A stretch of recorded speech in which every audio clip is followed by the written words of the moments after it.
You ask my security. You ask my maid.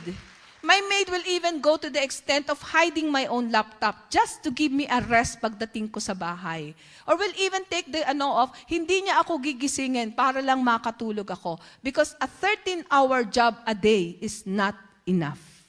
And yet, people still call me ungrateful, undiplomatic. Because they said, hindi daw ako marunong magpasalamat. So nakikita po natin dito how difficult it is to be honest, how difficult it is to really offer yourself in service. And at one point, ang gusto ko na lang pong sabihin, ay bakit ko ba kailangan magpakahirap when I can choose to be convenient and comfortable? When I went to San Francisco, I said, the article that I should write should be entitled, Sleepless in San Francisco. Or should it be, I left my heart in San Francisco? Well, because when I went there, I was given the chance to talk before the World Bank in Washington and another talk in Government Accountability Office, which is the equivalent of the Commission on Audit. On that particular talk, I said, I feel honored, and let me take this opportunity to show before other countries of the world that not all Filipinos are corrupt. And may, with this short talk, may I earn your trust and be given the chance to prove that, yes, we are a great nation. Ang malungkot po nun, the trip was personal, pero yung lahat ng ginawa ko was official. And my children are telling me, Mama, akala ko ba magbabakasyon tayo? Nung pauwi na po ako, iniwan ko po sila. Ang sabi po ng bunso kong anak, malaman na naman, Mama, why are you going back? Bakit?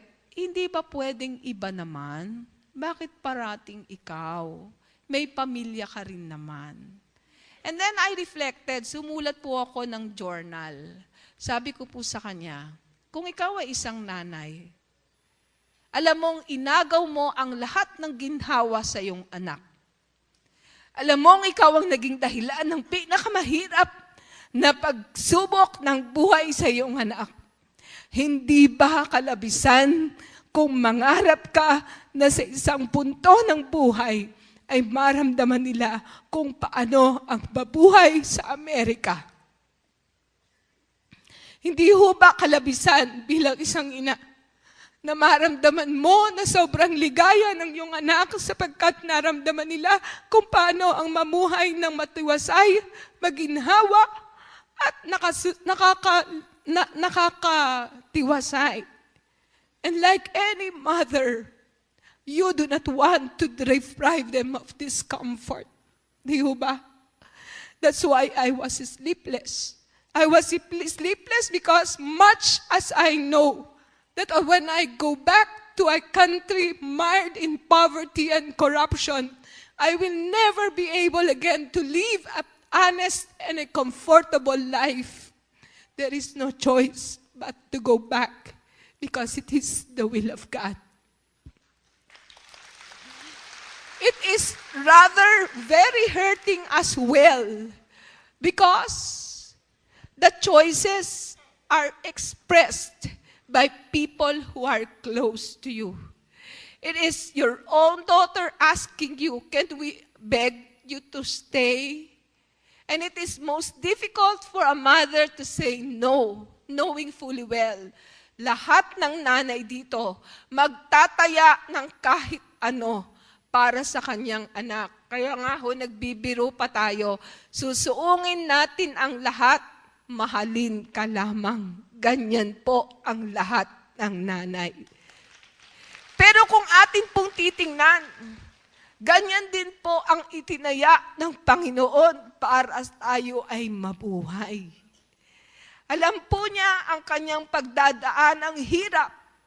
Alam po niya ang kanyang dadaaning sakit ng katawan at ng kanyang isipan at espiritu.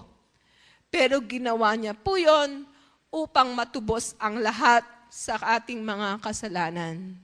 And so I said, there must be a God who is bigger than all of us. a God who feels our pain, a God who rejoices at our happiness, a God who proclaims our triumph, a God who suffers with us, a God who prays with us. And I said, and I want to believe, a God who dies every time we die with our own little sufferings. And this morning, I thank God and I praise Him. Given the opportunity to talk among you, whom I know have been thirsting and have been asking yourselves, Lord, how can I serve you? And let my own story, this story, kung kaya po, siguro ang masasabi ko na lamang po, napapagod ako, natatakot, nalulungkot, at ayaw ko pong bumalik ng Pilipinas.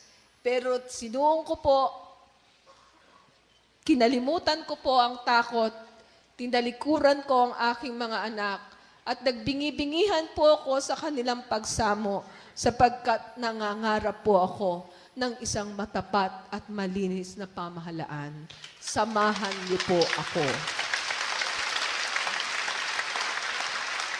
Pag naghiwa-hiwalay po tayo sa kwartong ito, sana lang isa ang sabihin niyo at ipangako niyo sa akin.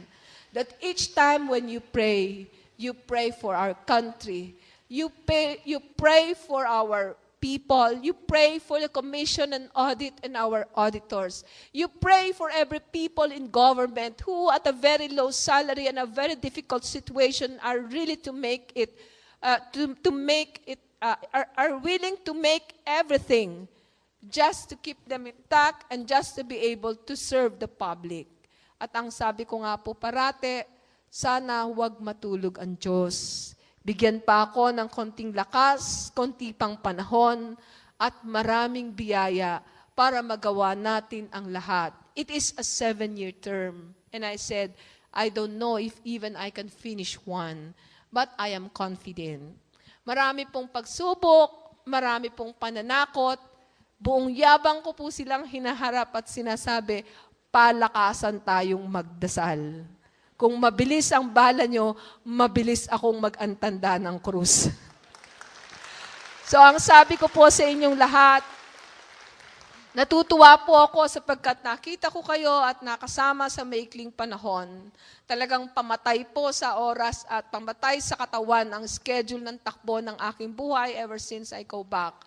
I'm not claiming it as something like, magaling ako at akin lahat ito. I'm giving back all the glory to God because He alone deserves it. As I have said, if there is a mother who is willing to give everything up for her children, there is a God who is even willing to give a mother and His own self for all of us who are sinners. Maraming salamat.